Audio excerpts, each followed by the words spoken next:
Friends வணக்கங்க. இன்றைக்கி நான் வந்து ஆடி மாதத்துக்கு நம்ம ஸ்பெஷலாக செய்ய போகிறோங்களா கும்மாயம். ஆடி மாதத்தில் வந்து நம்ம எல்லாம் செஞ்சு நெய்வேத்தியம் பண்ணுவாங்க. அதுதான் நான் செய்ய போகிறேன். நான் எப்படி செய்யணும்னு செஞ்சு காமிக்கிறேன். இதுக்கு வந்து நான் வந்து உளுந்து வந்து ஒரு கப் எடுத்திருக்கேங்க.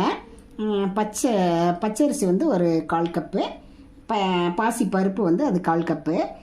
இதுக்கு வந்து ஒரு கப்பு வந்து வெல்லம் எடுத்திருக்கேன், பொடிச்ச வெல்லம். நம்ம இதை மாவு வறுத்துட்டு நம்ம அளவு நம்ம எடுத்துக்கலாம். நெய் எடுத்து வச்சுருக்கேங்க. இதில் வந்து ஒரு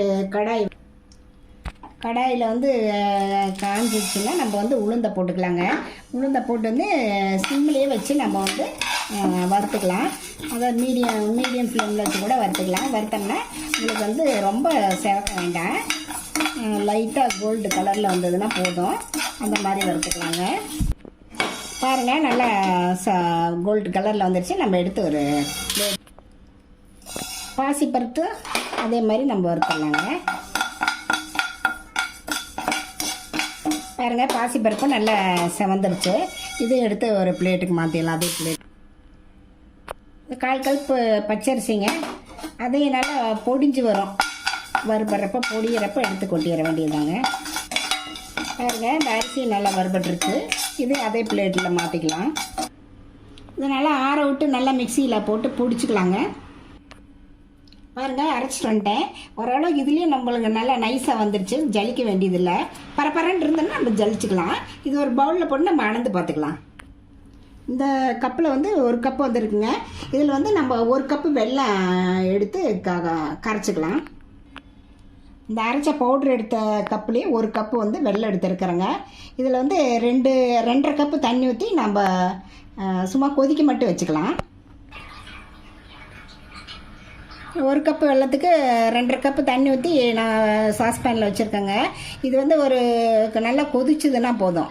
சர்க்கரை கரைஞ்சா போதும், பாவுப்பதமெல்லாம் தேவையில்லைங்க. பாருங்க, வெல்லம் கரைஞ்சிருச்சு. இதில் மண் எல்லாம் இருக்குது, கல் மண். அதை நம்ம வடிச்சுக்கலாம். வேறு ஒரு பாத்திரத்தில் வடித்து நம்ம ஆற வச்சுக்கலாங்க. ஆற வச்சுட்டு அந்த மாவை வந்து இதோட சேர்த்து விஸ்கு போட்டு கிளறிக்கலாம். பாருங்கள், வெள்ளை கரைசல் வந்து ஆறிடுச்சு. இந்த மாவை இதில் போட்டு விஸ்கு போட்டு கொஞ்சமாக போட்டு அப்படியே நம்ம கரைச்சிக்கலாம், கட்டி இல்லாமல். பாருங்கள், இந்த மாதிரி கரைச்சி வச்சாச்சு. நெய் வந்து ஒரு 1/2 கப்பு. நம்ம எந்த கப்பில் எடுக்கிறோமோ அதில் ஒரு கப்பு மாவு, வெல்லம் ஒரு கப்பு எடுத்துருக்கோம். இது வந்து நெய் வந்து 1/2 கப்பு. இதில் வந்து கொஞ்சம் நெய் மட்டும் நம்ம ஆட் பண்ணிக்கலாங்க. அப்புறம் மீதி அப்புறமா சேர்த்திக்கலாம்.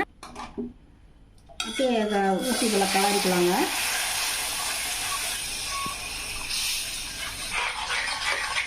அப்படியே கலரி கொடுக்கலாங்க. எல்லாம் ஒன்றோட ஒன்று சேர்த்தோம். சிம்மில் வச்சு கலரிக்கலாங்க. இல்லைன்னா ரொம்ப ஹை ஃப்ளேமில் வச்சோம்னா ரொம்ப கட்டி ஆகிடும் சீக்கிரமாக. கெட்டி ஆகிட்டு வருது. இன்னும் ஒரு 10 நிமிஷம் அப்படியே கிண்டிக்கிட்டே இருக்கலாம். ஒரு பிஞ்சு டேஸ்ட்டுக்காக நம்ம உப்பு போட்டுக்கலாம். மீதி இருக்கிற நெய் இது கூட கொஞ்சம் சேர்த்துக்கலாங்க.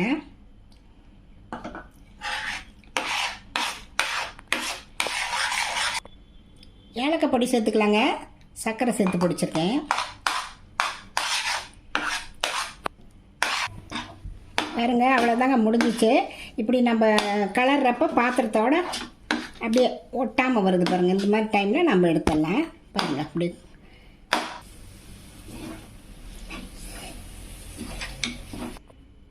பாருங்கள் எப்படி இருக்குன்ட்டு.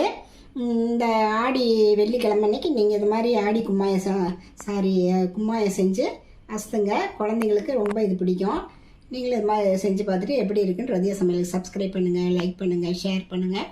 அடுத்த வீடியோவில் வேறு ரெசிபியோட சந்திக்கிறேன். வணக்கம்.